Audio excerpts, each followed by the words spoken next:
With a few exceptions, the preparation method that is described in this video for the fox applies to all canids, including the wolf and the coyote. If you have to clean the fur, do it very carefully. Use a comb and don't cut the fur.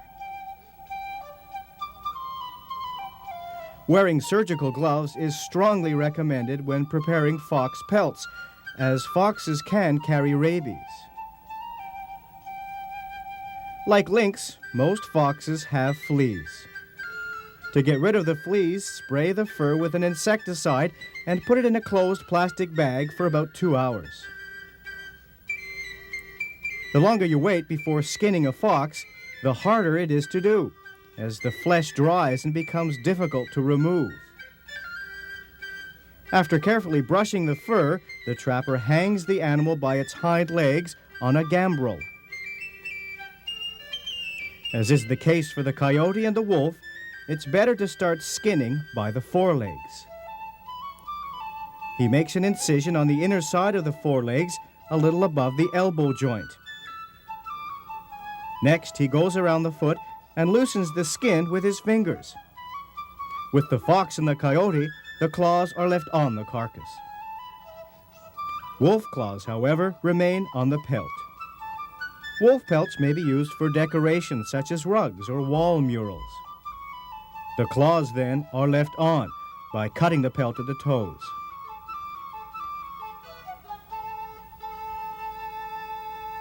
The lips are also left on the wolf pelts.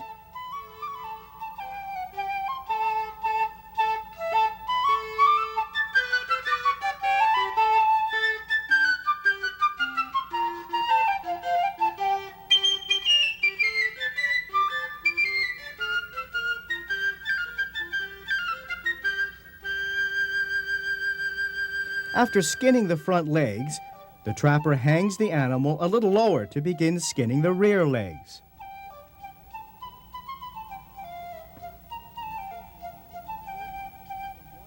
First, an incision is made in a straight line from one foot pad to the other, going around the anus under the testes if it is a male fox. The incision is finished around the testes on both sides between the anus and the base of the tail.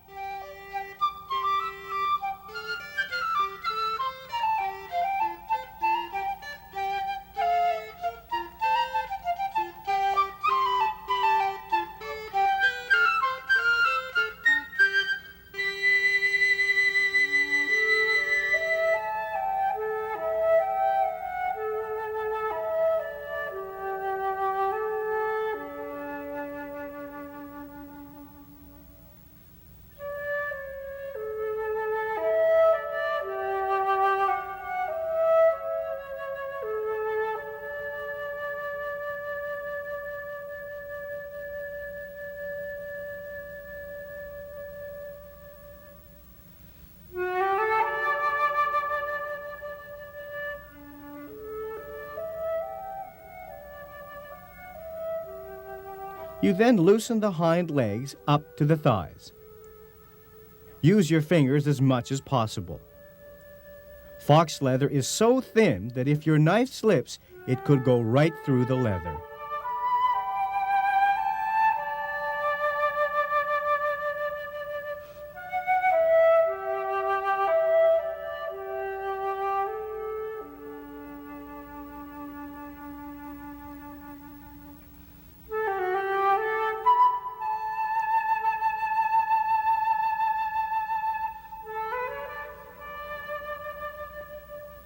Loosen the skin around the tailbone by pushing with your fingers.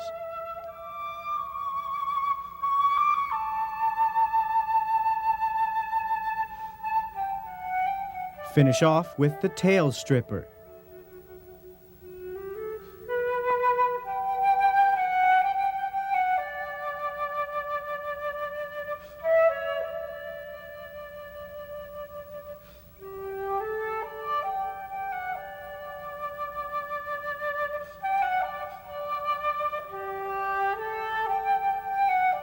The tail is split open with a sharp knife and a tail splitting guide.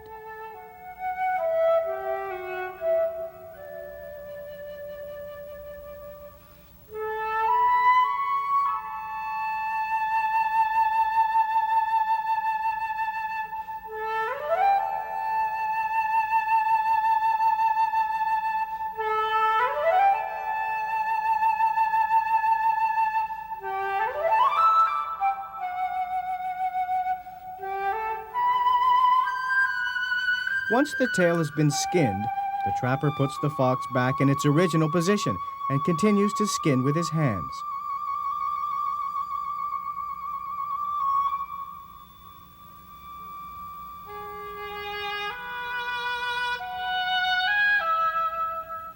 A steady pulling motion is needed to skin canids.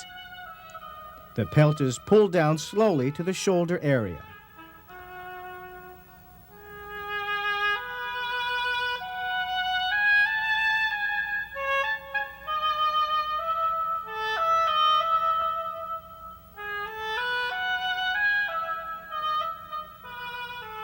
Here, you loosen the forelegs with your fingers and remove them by pulling forcefully.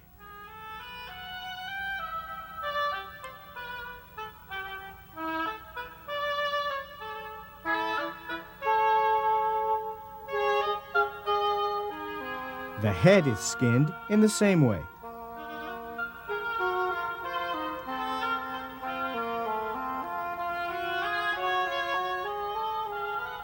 Cut the ear cartilages and the eye openings close to the skull.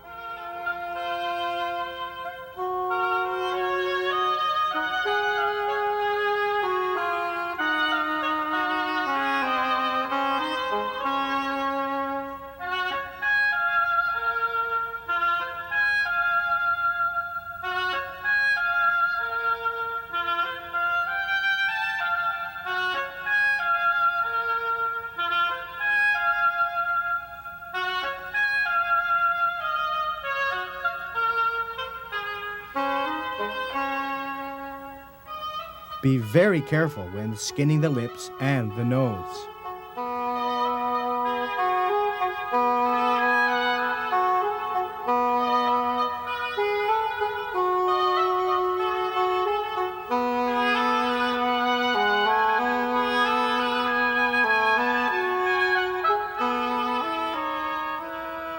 After skinning, fleshing can begin right on the drying board.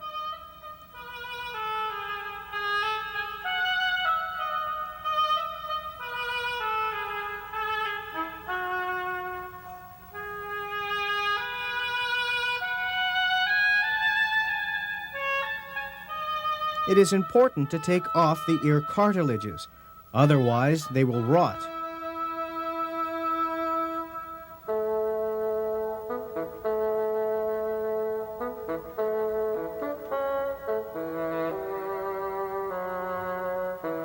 With a wolf pelt, pay special attention to the lips and ears.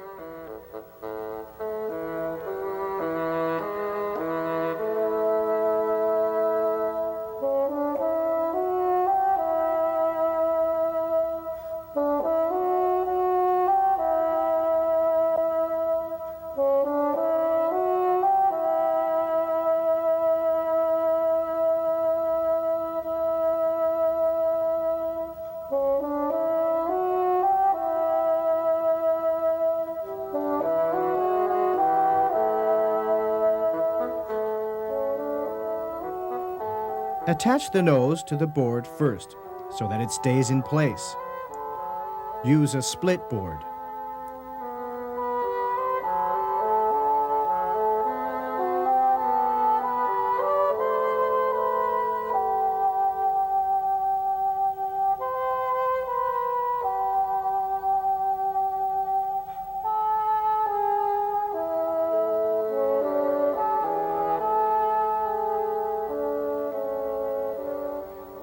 The hind legs are opened and held in place by push pins.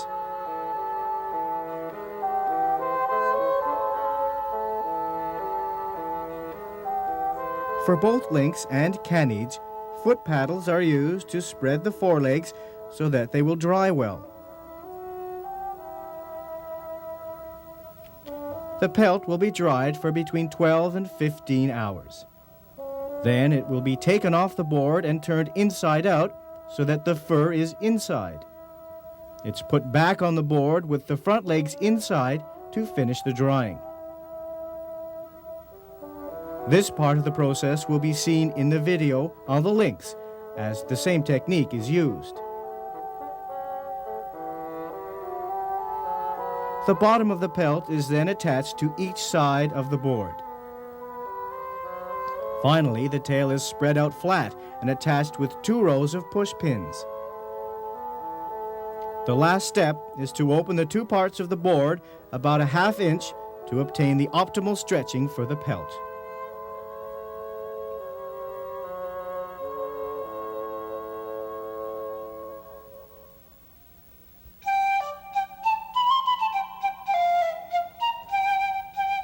The first step in preparing a lynx pelt is to cut off the claws, for the simple reason that when the pelt is drummed, these sharp claws could tear the pelt.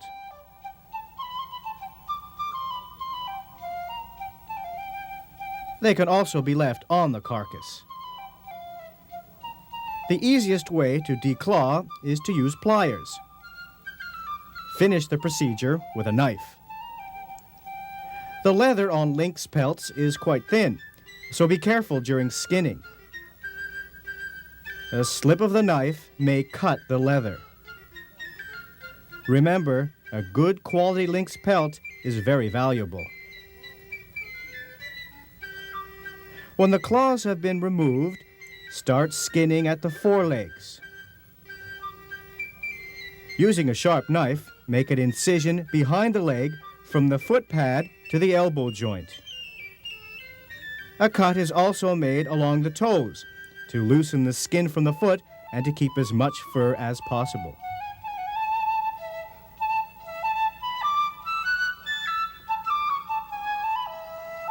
Then, similar cuts are made under the hind legs from the foot pad to the anus, following the color line that separates the back fur from the belly fur. Remember that the belly fur is an extremely important part of the evaluation of a lynx pelt. A lynx with clear-colored belly fur is considered to be of better quality than one that is yellow or brownish.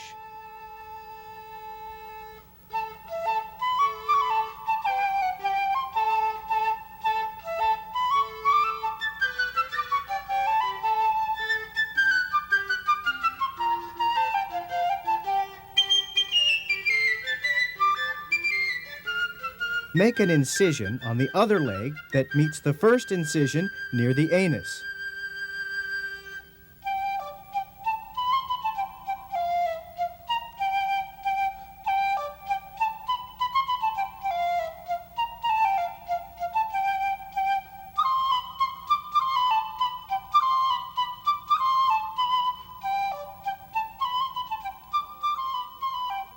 The next step is to cut around the anus with a sharp knife.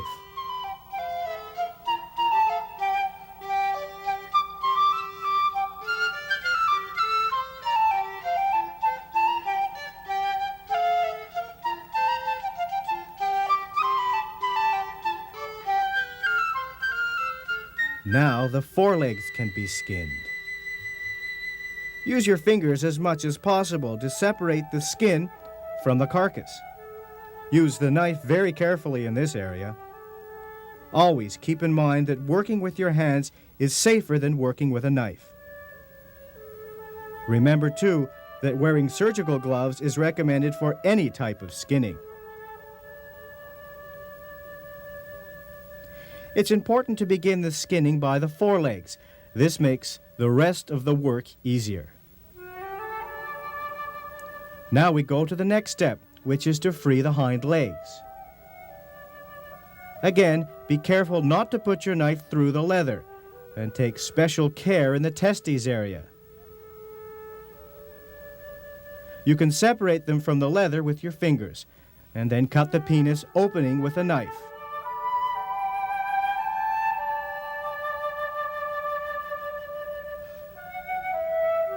Once the hind legs have been completely freed, finish the tail with a firm, steady pull.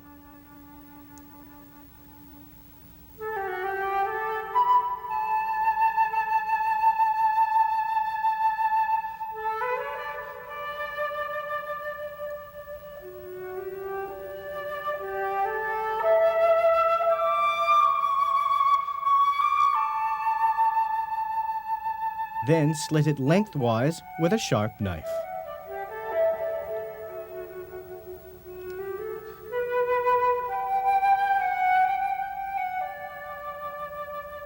The lynx can now be hung up on a gambrel, enabling you to continue skinning more comfortably using both hands.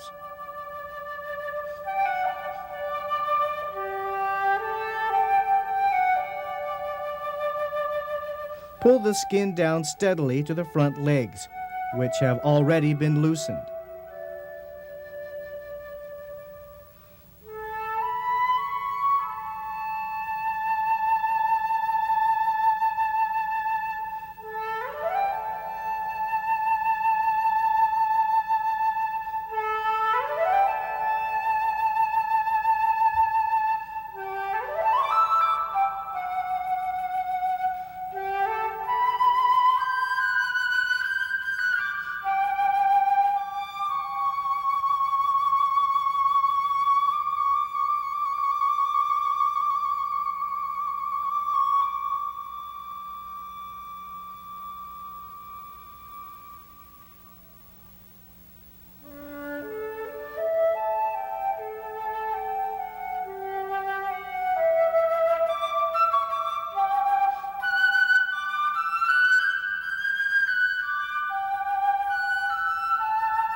After attaching the forelegs to the carcass out of the work area, continue skinning by pulling down slowly and steadily so that you don't tear the pelt. You must be very careful around the lynx's neck. It's very small.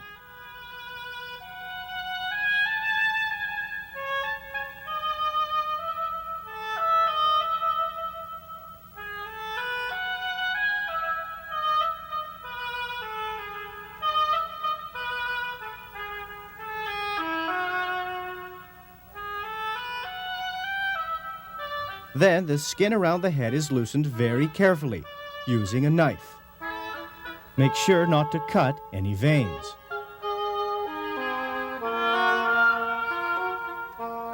Cut the ear cartilage close to the skull and cut around the eyes and lips, following the same technique used for the fox.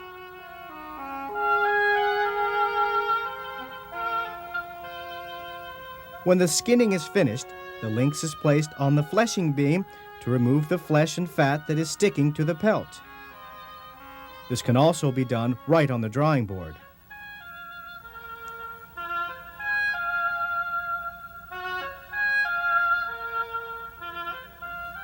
As with Canids, it is important to remove the ear cartilage.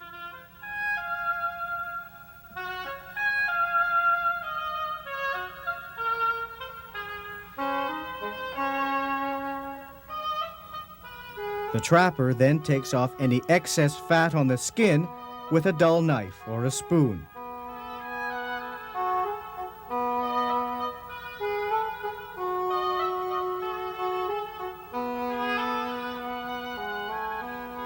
The lynx is put on a solid board, leather out, and left to dry overnight in a cool place. The pelt is mounted on the board using the same technique described earlier for the fox. Don't forget the foot paddles for the forefeet. After this partial drying, the lynx pelt is taken off the board and turned fur out, as is done for Canids. Turning the pelt fur out requires great care. Start by putting both forelegs inside the pelt, then turn the ears. Push the nose into the mouth opening with your hand, then roll the skin inch by inch inside the pelt, which now has a tubular shape. Be careful around the neck, as the leather is thicker here and is easily torn. If the skin is very dry, it's better to moisten it with a cloth before turning it. When the pelt has been completely turned, the leather is pulled gently to smooth out the wrinkles that have formed. Remember that the forelegs can be left inside the pelt to avoid tears during handling and drumming. This also makes grading easier.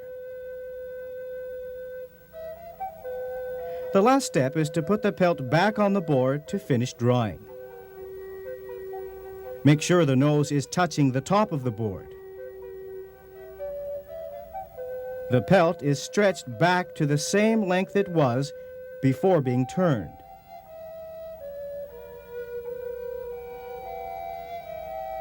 Next, the ends of the legs are attached with push pins, as is the lower back. The pelt will finish drying in this position.